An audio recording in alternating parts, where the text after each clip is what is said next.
Aleluia, aleluia, em honra e louvor nós iremos cantar ao Senhor.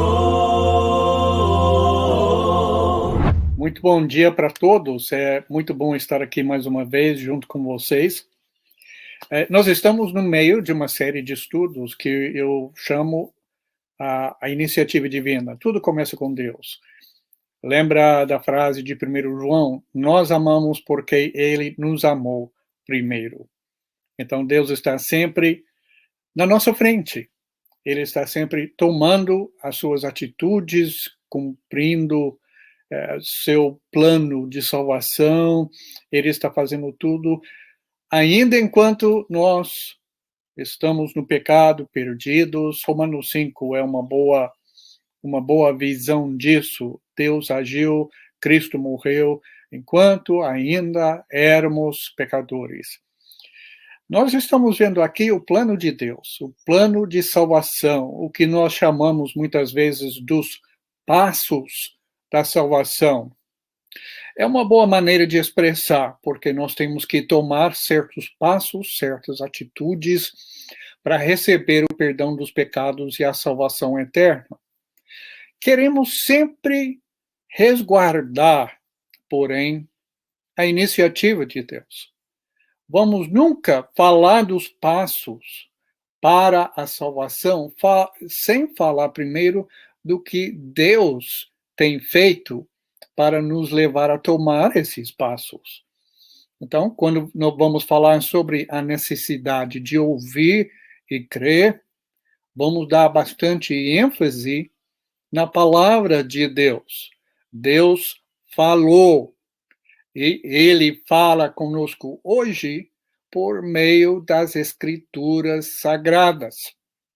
Então, precisamos dar essa ênfase e falar bastante sobre a palavra de Deus. Ele é que nos comunica a sua vontade e o seu plano de salvação.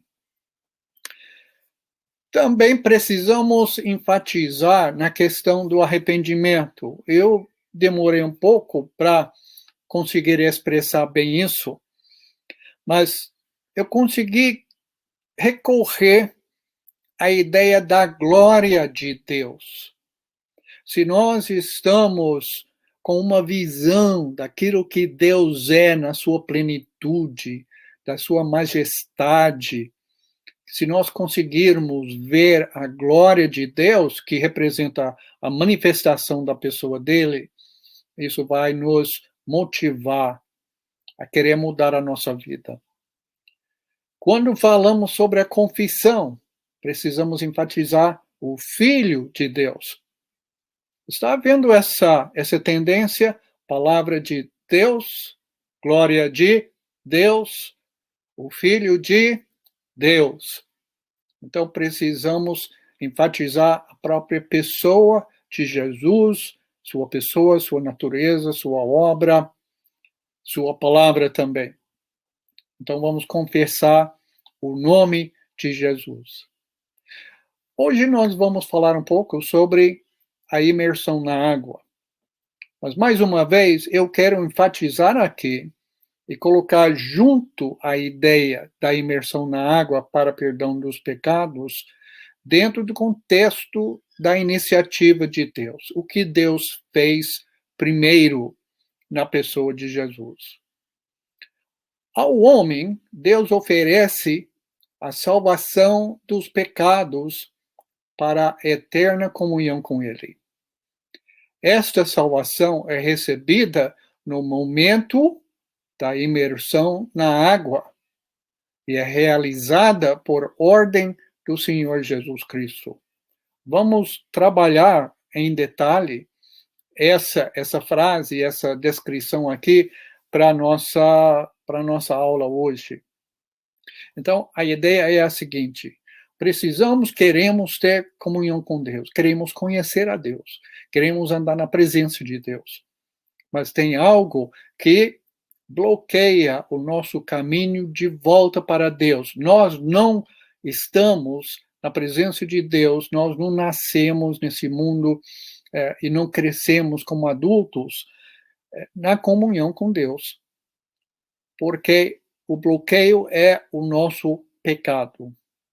Então, temos que resolver esse problema do pecado. Mas eu não tenho condições. Eu não posso fazer obras suficientes para ganhar a aprovação de Deus. O Novo Testamento, especialmente o apóstolo Paulo, chama essas obras como obra de mérito. É algo que obriga ao Senhor a me salvar. Eu não posso fazer mais coisas boas do que coisas ruins na minha vida para ganhar nada de Deus. Então, a salvação de Deus tem que ser recebida pelo ser humano. Não é algo que nos vem de forma automática.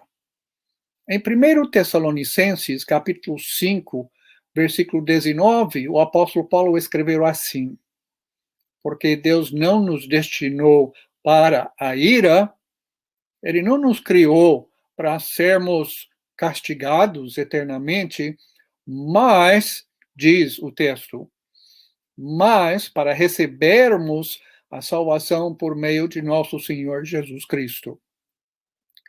Então, o objetivo de Deus não é enviar o homem ao inferno. Ele não quer fazer isso. O objetivo de Deus é nos trazer para a presença dele. E, nesse momento, é para nos salvar. Essa palavra receber no texto em 1 Tessalonicenses significa uma aquisição, significa ganhar, obter alguma coisa. Não ganhar pelos nossos méritos, mas sim ganhar pelos méritos de Cristo. Então, Deus não dá a salvação às pessoas de forma automática. Ela tem que ser obtida, ela tem que ser adquirida, ou melhor, recebida. Então, pela sua graça, Deus dá a salvação aos seres humanos por meio de Jesus. João 3, versículo 16, é provavelmente o versículo mais bem conhecido de toda a Bíblia, e com certa razão. É pelo seu grande amor que Deus enviou seu Filho para a nossa salvação. Porque Deus tanto amou, ou pode ser traduzido com a ideia que Deus amou dessa forma o mundo, que ele deu o seu Filho unigênito para que todo aquele que nele, em Cristo, que crê em Cristo, não pereça. Porque nós vivemos agora no estado de perdição eterna se não houver uma intervenção, se não houver uma mudança da nossa parte. Mas Deus quer o quê? Ele enviou seu Filho para que o mundo, fosse salvo por meio dele. É por meio de Jesus e somente por Jesus. Lembra que Pedro pregou essa exclusividade da salvação no nome de Cristo em Atos 4, versículo 12. Se você está estudando um pouco sobre a forma de quiasmo na Bíblia, vai reparar que Atos 4:12 é um quiasmo perfeito. Pedro disse lá ao sinédrio dos judeus: não há salvação em nenhum outro, pois debaixo do céu não há nenhum outro nome dado aos homens pelo qual devamos ser salvos. Só em Jesus. O Novo Testamento é muito claro a respeito disso. Em 1 Tessalonicenses, capítulo 5, versículo 9... Não, deixa eu pular aqui. Isso eu já li uma vez aí. Que Deus nos destinou para recebermos a salvação por meio de Jesus. Em Hebreus 5, 9, o autor daquele livro fala sobre Jesus assim, para pessoas que estavam pensando em abandonar a Jesus. Para onde você vai? Você vai voltar para o judaísmo que nada resolve para você esse problema do pecado? Não faz sentido. Precisa ficar firme e fiel à pessoa de Jesus. Por que ele diz? Jesus, ele tinha que passar tudo que nós passamos aqui na Terra. E Jesus não foi perfeito. Jesus não foi perfeito, porque ele não foi completo como o Salvador. Ele precisava aprender a obediência para que ele pudesse ser o nosso Salvador. E é por isso que Hebreus 5, versículo 9 diz: uma vez aperfeiçoado, Jesus tornou-se a fonte da salvação eterna para todos os que lhe obedecem. Jesus não foi perfeito, não porque ele tinha pecado, Jesus não tinha pecado nenhum, mas ele tinha que aprender a obediência para ser um salvador completo, e essa é a ideia. Agora, se os seus amigos evangélicos insistem em falar sobre a fé, a salvação pela fé somente, peça a eles para explicar para você o significado de Hebreus 5, versículo 9. Eles não sabem o que fazer com esse versículo, porque esse versículo cai fora da sua visão protestante do processo ou do passo da salvação. Jesus é a fonte da salvação. Muitas vezes nos evangelhos as pessoas querem fazer com que a salvação signifique somente uma salvação presente ou até uma salvação física. Mas aqui esse versículo de Hebreus 5, versículo 9 diz que ele é a fonte da salvação eterna. Então aqui não há dúvida nenhuma quanto ao tipo de salvação que nós estamos falando. Jesus é a fonte, ele é a origem, é ele que dá a salvação eterna. Mas para quem? A salvação não é universal. Quer dizer, todos os seres humanos de todos os tempos não vão receber a salvação eterna. Há uma condição. E como é que esse autor vai descrever essa condição? Jesus tornou-se a fonte da salvação eterna para quem? Para todos os que lhe obedecem. Como é que nós vamos conciliar este versículo com aqueles versículos que falam sobre a fé? O pessoal gosta de falar muito sobre o carcereiro filipense, que eles receberam da parte de Paulo o mandamento de crer. E eles gostam de dizer, tá vendo? Aqui, salvação é pela fé. Pronto, acabou, ponto, final. Uma das regras básicas da leitura e compreensão da Bíblia é ler tudo que a Bíblia diz a respeito de um tal assunto. Então, se nós estamos falando sobre a salvação eterna, precisamos juntar todas as vezes que a Bíblia vai falar sobre esse assunto. Não podemos pegar um só versículo e fazer com que aquele versículo resume tudo. Precisamos ler tudo que a Bíblia diz a respeito do assunto. Este versículo é essencial, junto com muitos outros textos bíblicos que vão nos dar uma visão ampla, uma visão completa do que é preciso fazer para receber a salvação.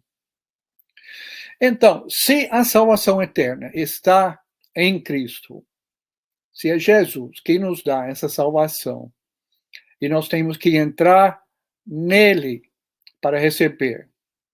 Por exemplo, Atos 4, versículo 12, fala justamente sobre isso. Então, a grande pergunta é, como é que eu faço para entrar em Cristo? O Senhor Jesus proclamou o conteúdo do Evangelho quando ele deu a grande comissão aos seus discípulos, quando ele mandou a igreja dele pregar a todas as criaturas, a todas as pessoas, no mundo inteiro.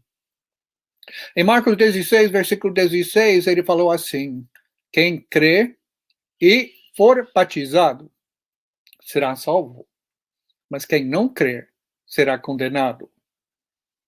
Jesus aqui menciona dois elementos, a fé e a imersão na água. Agora, uma boa ideia de por que nós precisamos falar de tudo investigar tudo que a Bíblia diz sobre um determinado assunto, é ler em Lucas, o Evangelho de Lucas, a grande comissão. Lá, Lucas menciona apenas uma das condições, um dos passos, em Lucas 24, versículo 47. Jesus resume a grande comissão e o conteúdo, a mensagem que vai ser pregado o quê? Vai ser pregado o arrependimento para o perdão dos pecados. Ele só fala dessas duas coisas. E é interessante que ele diz que faz parte do conteúdo do evangelho a pregação do arrependimento. Agora, Lucas não menciona a fé. Ele nem menciona o batismo. Ele não menciona a confissão. Ele nem fala sobre o sacrifício de Jesus. Então, o que está acontecendo aqui? Se nós pegarmos somente o versículo de Lucas, para resumir e pensar que isso é o início ao fim do evangelho, nós temos dois elementos só: arrependimento e perdão dos pecados. Obviamente é um resumo. Como existem muitos resumos dentro do Novo Testamento sobre o conteúdo do evangelho.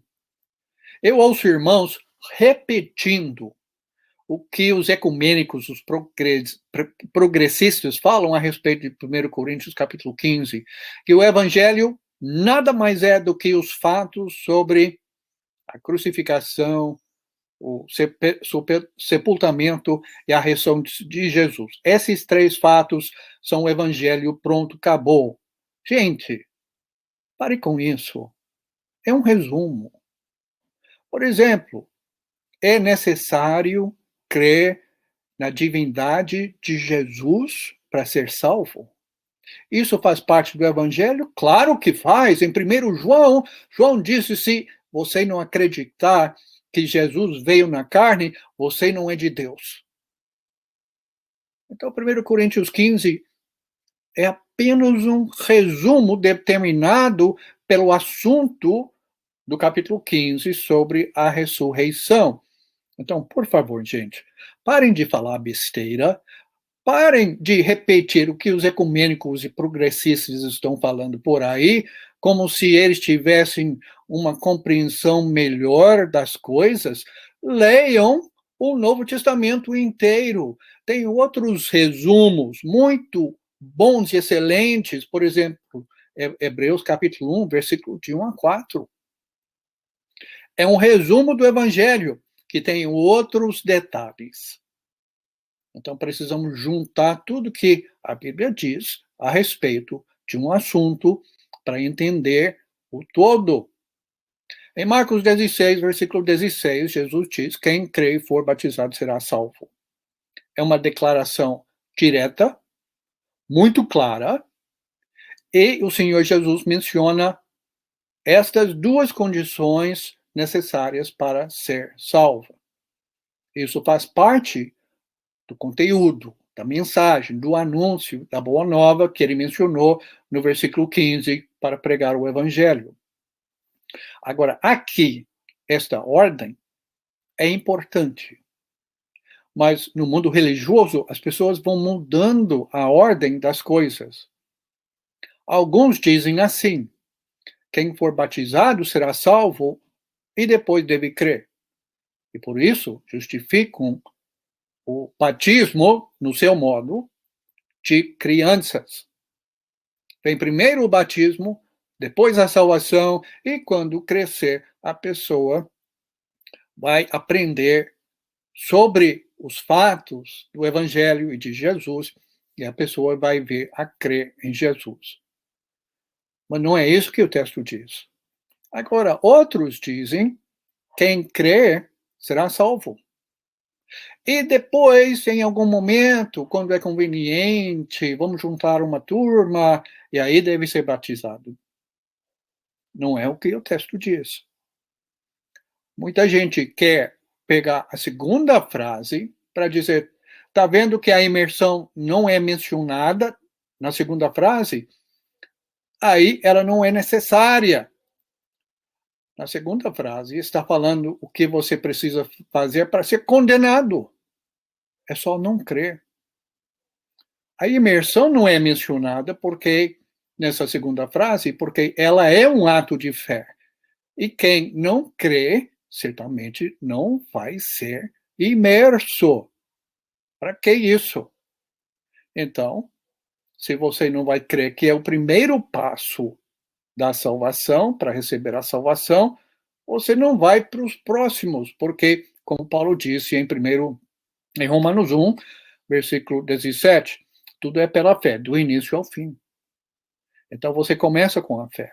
Se você não tem fé, você não vai para frente, você não vai fazer mais nada.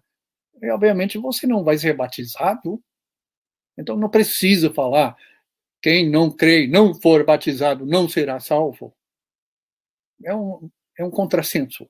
Até falar do batismo, da imersão, na segunda frase. Mas Jesus foi muito claro para aquilo que é necessário ser salvo. Agora, Pedro reflete as palavras do seu mestre quando ele escreveu em 1 Pedro, capítulo 3, versículo 1, que a imersão agora também salva vocês. Você pode falar uma frase de uma forma mais clara do que isso sobre o propósito e o efeito que a imersão na água tem? Podia falar de uma forma mais clara do que isso? Mas as pessoas que não acreditam nisso fazem de tudo para dizer, mas não é bem isso que significa. Mas não tem explicação nenhuma. Agora, eu gosto de fazer uma pegadinha com as pessoas. Quando eu estou estudando a Bíblia. Quase todo mundo já ouviu falar da Arca de Noé, não é? Noé, não é? E eu pergunto para as pessoas, lembra do dilúvio? Deus mandou Noé construir a arca, ele, a esposa e os filhos e as noras entraram e somente eles foram salvos.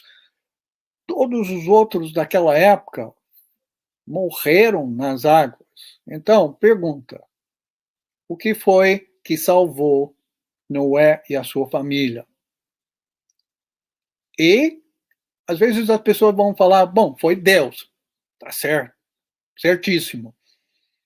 Mas qual elemento especificamente, qual foi o meio pelo qual Noé e a família foram salvos? Aí as pessoas vão falando, bom, foi a arca, porque na arca eles foram salvos da água e não morreram afogados. De uma certa forma está certo, mas não é isso que Pedro está falando. Vai ler depois o texto. O que diz o texto no versículo 20? Noé e sua família foram salvos por meio da água. Porque qual foi o grande perigo para Noé e a sua família? Nós pensamos, foi a água. Não foi. O grande perigo, a perdição, estava naquela geração perversa. Foi o pecado no meio da humanidade que foi o grande perigo, e foi a água que separou Noé e sua família do pecado daquela geração. Então, o que salvou Noé e sua família foi a água que Deus enviou. Não foi a arca. Isso é o conceito de Pedro aqui em 1 Pedro, capítulo 3, versículos 20 e 21. E aí Pedro vai dizer, da mesma forma que a água salvou Noé e sua família do pecado daquela geração, a água agora também salva vocês. Então ele faz essa analogia, essa comparação entre a experiência de Noé e a experiência hoje dos cristãos. Agora, precisamos nos apressar para dizer o seguinte: tem alguma coisa na água? Não tem. Não existe em lugar nenhum do Novo Testamento tal coisa como água santa ou água benta. Não tem nada dentro da água. a nossa compreensão do ato e do que Deus vai fazer para nos salvar. Deus enviou seu Filho ao mundo e este deu a sua vida na cruz. Como é que nós somos salvos? Qual é o elemento que realmente tem o poder de nos salvar? É o sangue dele. 1 João capítulo 1 diz que nós somos purificados pelo sangue de Jesus. E aquele sangue continua nos purificando enquanto nós andarmos na luz. E vai nos purificando de todo o pecado do qual nós nos arrependemos. Então, nós encontramos o sangue de Jesus aonde? Lembra que no início, nós falamos como nós entramos em Cristo para recebermos o sangue purificador de Jesus. Quando é que nós encontramos, que nós recebemos na nossa vida, na nossa alma, o sangue purificador de Jesus? É no momento da imersão na água. É por isso que a água do batismo é chamada de uma lavagem. Atos 22, versículo 16. O Ananias chegou para Saulo. O que Saulo estava fazendo naqueles 3 dias, entre aquele momento que ele estava a caminho de Damasco, que ele perdeu a visão, a vista, quando ele recebeu aquela visão de Jesus, e o momento que Ananias chegou para falar para ele sobre o Evangelho, 3 dias. O texto diz que ele estava orando e jejuando. Ele entendeu que toda a vida dele estava sendo jogada fora porque ele não acreditava em Jesus. Agora ele entendeu. Jesus aparece para ele e ele percebe que Jesus é o Filho de Deus, Jesus é o Messias, e ele está lá orando e jejuando e esperando, porque o Senhor falou para ele: vai para Damasco e lá alguém vai falar para você o que você deve fazer. Porque Jesus nunca, depois do dia de Pentecoste, Jesus nunca falou diretamente para um ser humano o que deveria fazer para receber a salvação. Vai olhar em Atos capítulo 8, Atos capítulo 9, Atos capítulo 10. O Senhor sempre manda, mesmo no primeiro século, mesmo na época dos milagres, ele sempre mandou um ser humano para falar sobre o Evangelho e os termos do Evangelho para outros seres humanos. E é isso que ele faz com Saulo. Então ele está lá, orando e jejuando por 3 dias. E Ananias chega e sabe o que ele diz? Rapaz, essa aí é a tradução do Randall, ok? Rapaz, pare de orar, pare de jejuar, levante-se. Ele fala isso diretamente. Levante-se. O que você está esperando? Agora você está recebendo a notícia do Evangelho e agora eu estou falando para você o que você precisa fazer para receber o perdão dos pecados. Seja batizado. Seja imerso na água, lavando os seus pecados. A água não tem poder nenhum para atingir a nossa alma. Por que então? A água é chamada de uma lavagem, é porque nesse momento da imersão na água, em que nós, digamos assim, reproduzimos a morte, sepultamento e ressurreição de Jesus. Porque o batismo é isso, é imersão, é submersão, sepultamento e emersão, é saída. Jesus derramou seu sangue na cruz. E no batismo nós encontramos esse sangue que nos purifica de todo pecado. Como é que eu vou saber disso, Randall? Muito facilmente. Nas nossas congregações, quase todo domingo, alguém vai ler, em preparação para a ceia do Senhor, o texto de Mateus capítulo 26, especialmente versículo 28. Quando Jesus estabeleceu a ceia, ele declarou o seguinte: isto é o meu sangue da aliança. Ele segurando o cálice. Meu sangue da aliança que é derramado em favor de muitos. Agora, obviamente, ele estava falando de uma forma figurativa. Porque até quando ele vai dizer, isto é o meu corpo, segurando o pão, ele estava no corpo dele. O sangue dele ainda estava correndo nas veias dele. Então, ele está falando de uma forma figurativa. Esse cálice, esse fruto da videira, representa para vocês o meu sangue. Vocês vão lembrar do meu sangue. Isto é o meu sangue da aliança, que é derramado em favor de muitos. E olha a próxima frase aqui em Mateus 26, versículo 28. Para perdão dos pecados. O que perdoa os pecados é o sangue de Jesus.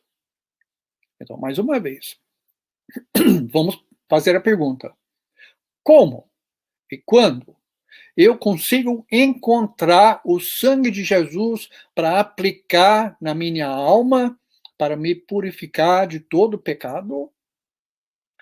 No sentido espiritual, o sangue de Jesus funciona de uma forma muito diferente do que o sangue humano, no sentido físico. Se você tem uma corte, alguma coisa, e você tem sangue que fica na sua roupa, o sangue mancha. Dificilmente ele sai. Mas o sangue de Jesus, no sentido espiritual, quando ele é aplicado à nossa alma, ele não mancha. Já somos manchados pelo pecado. O sangue de Jesus nos purifica. Então a pergunta é, como é que eu encontro esse perdão dos pecados oferecido pelo sangue de Jesus?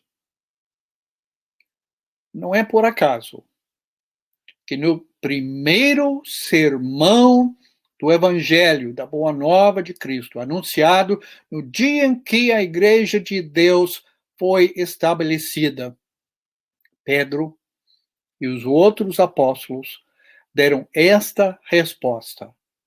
Quando as pessoas ficaram convictas e creram em Jesus como Messias, ouviram e creram na mensagem de Pedro, eles chamaram, eles clamaram: o que nós vamos fazer? Nós matamos Jesus, que é o Messias, o prometido, o escolhido de Deus. O que nós vamos fazer agora? Porque nós estamos condenados com esse grande pecado.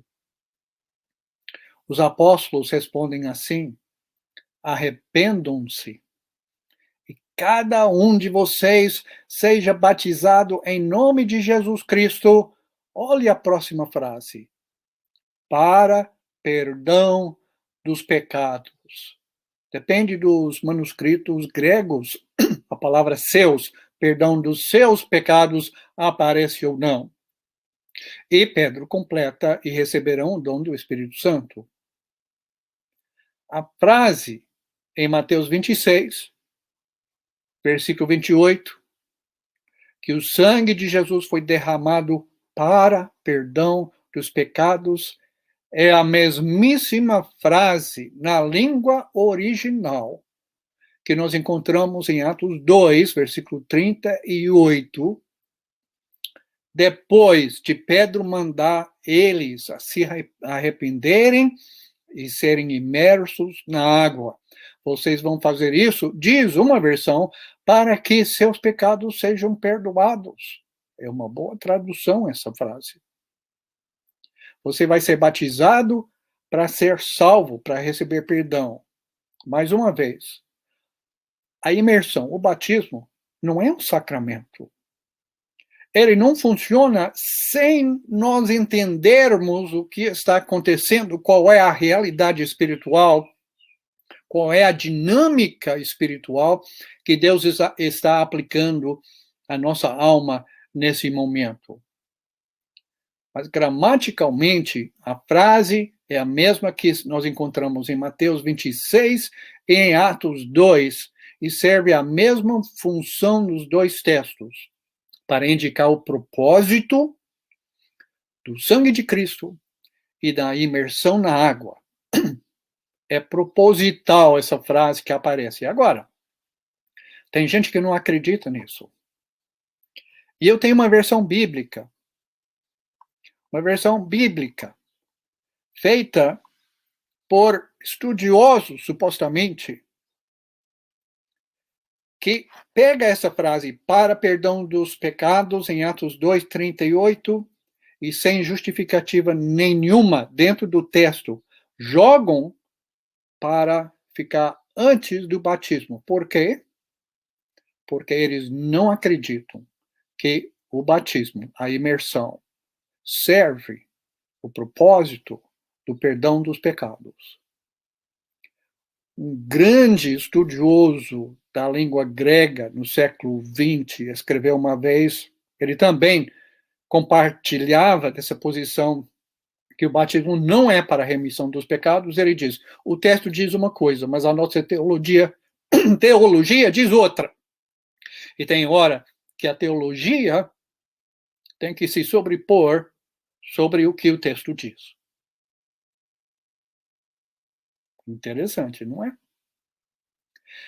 Isso significa, para nós não importa o que a Bíblia diz, o que importa é a nossa teologia, e nós vamos seguir a nossa teologia ao invés de seguir a Bíblia. As pessoas no mundo religioso fazem isso. Agora, vamos nos ater ao texto. Vamos ficar presos ao texto, porque esta prisão ao texto é nossa liberdade espiritual em Cristo. Não é só em Atos 2:38, não é só 1 Pedro 3, versículo 21, não é só Atos 22 e 16 que nos falam sobre isso. Está em todo lugar. Tito, capítulo 3, versículo 5, é uma clara referência à imersão, quando Paulo diz que Deus nos salvou como? Pelo lavar regenerador e renovador do Espírito Santo. Como Jesus disse em João 3, nós estamos nascendo de novo da água e do Espírito. Dois elementos, num só momento. E a obediência de nós nos colocarmos na água é o momento em que Deus nos prometeu a perdoar os nossos pecados para que nós possamos nascer na família dele. Eu tenho muito mais material aqui que eu gostaria de compartilhar, mas nosso tempo já foi. Mas lembra do seguinte, o batismo, a imersão, é o significado do batismo. Eu não vou nem discutir isso, porque é tão claro isso, praticamente todo mundo admite isso, que no primeiro século, no Novo Testamento, a palavra batismo significa imersão. Então, eu já falo imersão. Pronto, acabou. É a tradução, não é a transliteração da palavra, pegando palavras no grego e transpondo essas palavras, ou essas letras, melhor, para as letras na língua portuguesa. Significa imersão. Lembra disso. A imersão não é um sacramento. Não tem eficácia nenhuma sem a nossa compreensão de que Deus vai agir, porque Deus já tomou a iniciativa. Ele enviou seu Filho. Ele nos oferece a salvação. O evangelho que nós pregamos, que Cristo mandou que nós pregássemos, é um evangelho, uma boa notícia do perdão dos pecados, da vida eterna, da salvação eterna. Isso Deus já resolveu. E nós vamos tomar o passo para entrar na água, sermos submersos, e nós vamos morrer para nós, o velho homem, velha pessoa do pecado, não vai existir mais, e nós vamos sair da água pessoas totalmente transformadas, renovadas, filhos de Deus. Mas por quê? Não porque eu fiz uma obra, mas porque eu obedeci a ordem que o Senhor já tinha dado. E eu recebi o perdão que Jesus já providenciou na cruz. Tudo está nas mãos de Deus. Tudo começou com Deus. A iniciativa está com Ele, estava com Ele, continua com Ele. E eu ouvindo, eu vou crer.